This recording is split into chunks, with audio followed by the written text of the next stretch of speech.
Hi there, and welcome to today's episode of A Different Way of Seeing, a podcast where we talk all things disability. I'm your host, Lois, and today I'm very excited because we have only my second guest who's joining us from Australia. And the first guest was a long time ago, so it's really great to welcome Elle Rowlands, who is joining us from New South Wales. Elle, welcome to A Different Way of Seeing. It is great to have you with us. Hi, Lois. Thanks for having me. Excited to be here. Well, it's really great to get to chat to you. And this is one of the series that I've done called Job Talk, which is where I'm talking to people with disabilities who are involved in mainstream jobs or mainstream employment. Because I think so often those of us living with disabilities are kind of told your job expectations are poor. Don't kind of expect people to offer you a job in a mainstream employment. And I kind of enjoy the fact of showcasing people who are working in mainstream careers and either as a business owner like yourself or as an employee. So I'm really excited to dive into that aspect of your life and your journey. But before we get there, I'd like to ask you if you can just introduce yourself to the community and tell us a little bit of your story. Yeah, so I'm a graphic designer and a small business owner based in New South Wales, Australia. I'm also a wheelchair user with spina bifida. If you don't know what that is, it's sort of when the spine doesn't connect properly to, the rest of the parts. So there's a few different parts of spina bifida, but I've got the part where I'm a wheelchair user. So that's me. And I'm really passionate about disability advocacy and public speaking. I speak a lot about what it's like to build a business and navigate life when your energy and your focus and your ability aren't the same every day. So that's me. Great, thank you. Well, tell us a little bit about your business. Mhm. How long has it been going and what is the work that you do? I mean, you said you're a graphic designer, but give us Yeah. a few examples of the type of work that you're doing. Yeah, so I work with small business owners on branding. So, that's logos and all that. And I help them build a brand that feels clear and consistent and aligned where they want to go. And I also work with I design wedding stationery. So I work with couples and I help them take all their ideas and sometimes, no idea at all and turn it into something that feels cohesive and true to them. And I've been doing that for about 6 years now. Great. So you started around 2020 in the time of the pandemic. Are the two related? Yeah. Yes, they are. So yeah, as you know, 2020 wasn't the best year. I also developed a injury in that year. So I was bedridden for 4 to 5 years. It's not really doing anything, kind of feeling sorry for myself and just kind of feeling stuck in life. But yeah, so that year wasn't the best year. But yeah. And prior to that, were you in mainstream employment or were you still going through training as a graphic designer? So I straight after school I found a job at a blinds and awnings place and the 9 to 5 it really wasn't for me, the structure and the hours and the expectation of showing up every day, all day, didn't just align with my body and my energy. Mhm. So I did start that, but I left because of that injury. And yeah, so it was a blessing and a curse in a way because I got the injury, which sucked, but I found a way to make it a positive experience and start my business. It was an accident, I must admit, but it was, best accident ever. So take us through the kind of the thought process of coming from a position of being, res- well, bedridden and kind of moving from employment into starting your own business. Because recovering from an illness or a condition, an injury like that, often takes up enough of one's energy. Yeah. So, what was the thought process around becoming an entrepreneur and starting your own business? I don't really think I had one. So it just kind of happened all at well, just kind of happened, I guess. So I started off doing, a normal arts TAFE course online during COVID too, which was great to do it online. Hmm. And yeah, so I did a general arts course and then I went on to doing a branding course. And then it kind of just happened from there. And I did a logo for a family friend and yeah, it just happened from there. Did the wedding stationery for all my sister's weddings, had Hmm. three in one year, Oh my word. which was a lot, but it was so much fun. And I loved that I did that for them. So yeah, it just didn't really have a thought process. It kind of just happened. It evolved. Okay. Yeah. So, from your own position living in Australia and just from what your experience of, knowing the situation in the rest of the world as well, what do you see as the major challenges that are faced by those of us living with disabilities about trying to enter employment or to enter the mainstream job market? What do you think the barriers are that we face? So I think the biggest barrier is built around consistency. So like, consistent hours, consistent output, and consistent energy.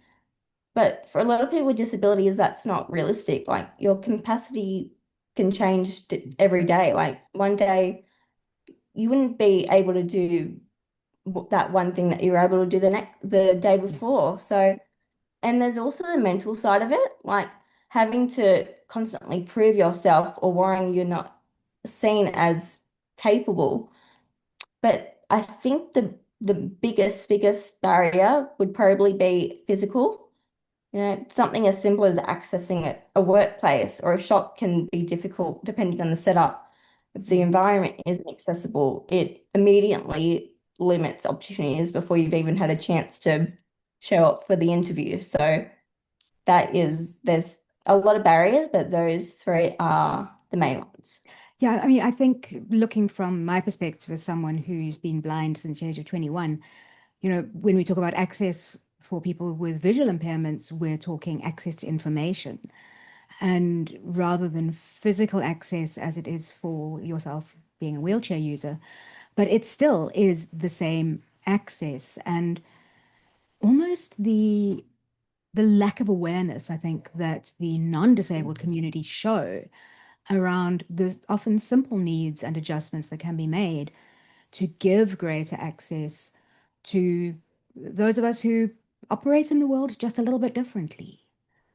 Yeah. And And I I think think it's that, sorry to cut look, you off, but I look, think also that they just don't think about it, which is in a way it's like, yeah, you don't have that life, but it's like, oh, you need to think about everyone in the community, not just the mm, people that can walk.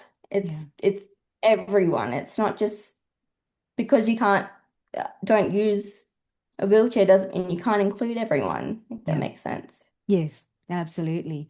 And I think that that kind of thinking is slowly becoming more apparent, but it's taking a lot longer than we perhaps might like to be Definitely. more aware of the inclusion needs of all people. Mhm. So then, as someone who started your own company and chose to go the path of entrepreneurship, w- tell us what kind of your thoughts about why entrepreneurship is a good option then for people living with a disability. Well, it gives you the control over how you work. So you can structure your day around your energy, your health, and your needs. You can build systems that support you instead of trying to fit into someone else's. It allows you to build your own version of productivity and success. And for me, success isn't doing the most or working the longest hours. Mm, It's building a business that feels sustainable and where I can do meaningful work and support myself and still have the flexibility to look after my health at the same time. So it's not the easiest path, but it gives you the ability to create something that's yours and fits your life. mhm. Okay. And I think, from the perspective of taking the decision to follow the entrepreneurship route, from there to actually starting a company, can you talk us a little bit about the process that you followed there and how you came down to defining the niche that your company's working in? Because I think Mhm. often people are like, yes, I'd love to start a company, but I want to do all things for all people, which often makes marketing really difficult. So just tell us a little bit about the process of starting the company and how you determined the niche and then how you carved out a market share in that space. Mm. Yeah, so at the beginning, as you said, I just want to work for everyone. I want to work for this person and this person. But at the beginning, it was a lot of trial and error. So I said yes a lot, Mhm. like a lot. And I figured things out as I went. I slowly refined and what I actually wanted my business to be. So a lot of my work, as I said before, came from my family and friends, word of mouth. And that helped me to build my confidence and experience. So finding my niche came from paying attention to what people were responding to and what I genuinely enjoyed creating. So over time, I learned to lean more into my style, my process, and the experience I wanted my clients to have. That shift made everything feel more aligned and intentional. So I focus on creating work that feels cohesive and considered. So making the process feel calm and clear for my clients, especially in weddings, which Mhm. can be overwhelming. So yeah, it definitely was a lot of trial and error at the start, but I think I've found my way now. Yeah. And how do you kind of move beyond working for family and friends and more working into a broader job market? How do you attract your clients now? Yep. So I did at the beginning, I did a lot of posting on my community Facebook page. So that was really helpful. And I also did a lot of networking at events, at local events in my town, and joined a lot of networking online groups. So we would, talk over Zoom with a glass of wine and Mhm. talk about what we did today and what we've accomplished and what we're going to do tomorrow. So that is at the beginning, that really helped doing a lot of networking, a lot of posting on Facebook. So that definitely helped me find clients in the beginning. Great. Thank you for sharing that. So where can we find you and your business online? So I'm on Instagram. It's at By Elle Creative, ELLE. And I show my work on there behind the scenes. I've got a really cute dog and she features on there a lot. So yeah, you find me on there. I've also got a website that's just, www.byellecreative.com.au. And I've also got a speaking page where I share about my advocacy and public speaking. So you can find that on the link in my bio on my Instagram as well. Well, tell us a little bit about that side of your work, your advocacy and your speaking. Mhm. Well, it's actually quite new, so I'm leaning more into it. I actually got inspired by one of my friends. I watched her do a talk at an International Women's Day event a couple of weeks ago, and I thought, wow, I want to talk about my life and my experience, and hopefully help people. You know, not don't be afraid of starting a business when you've got a disability. I also started. I did a talk 2 weeks ago at a event. It was for 16-year-old kids Ah, okay. So it was about, I didn't know what I wanted to do straight away. It was just, as I said, I had the injury and I found my career that way. So you don't have to go through the traditional, go to uni and do all this. You can find your own path at your own pace. So that talk was, yeah, I loved doing that talk, and I think they found it really helpful. I think it really is an important understanding to bring to learners coming through the school systems because so often parents, teachers, people from admittedly a slightly older generation, and I'm saying that as someone who's in my 50s, the expectation is still that you go out, you get your tertiary education, you find employment, and you work for somebody else, and you work your way up through the job, and so on and so forth. But I think there are so many more options, and I think with the world of work changing so much at the moment, we really need to be looking for other ways of working that allow each individual person to play to their strengths and strengths in every sense of the word, physical, emotional, mental, and in terms of their talents and their creativity. So I think that's a Definitely. really important lesson to be getting out there. And well done to you for starting that. So all of those links we will add into the episode description that will come out with both the YouTube video and with the podcast. So that we will hopefully point a few people back to you as a creator and as a speaker. Thank you. Elle, as a final question, what advice would you give to a person with a disability who is considering starting the journey of creating their own company, but they really don't know where to start? Mm. What You know, advice would I you was, offer them?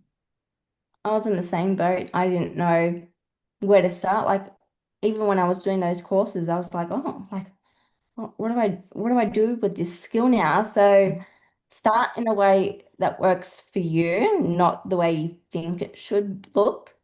You don't need to do everything at once or match anyone else's pace. Go at your own pace. Slow process is still progress. Focus on building something sustainable that fits your energy, your lifestyle, and your goals. You'll make mistakes along the way, and I definitely did, and that's part of it. But it doesn't mean you're doing it wrong. You're just learning. So don't underestimate your perspective. Just think, adapt, and problem solve. Yeah, Great, thank you. Because I think that that really is a big part of the challenge of deciding to become an entrepreneur is so often we become overwhelmed at the process of I've got to do all of this on my own and yeah. just taking it down and just moving step by step. And I loved what you said there about yes, you're going to make mistakes, but mistakes Hmm. don't have to kill the idea. It just means you look for a different way of working through that situation. And as we know, Definitely. as people with disabilities, we are really good at problem solving. Oh, So yeah. I think it's a great option for people. Elle, thank you so much for joining us today on A Different Way of Seeing. It's been really great to meet with you and chat to you about your journey and starting your graphic design business.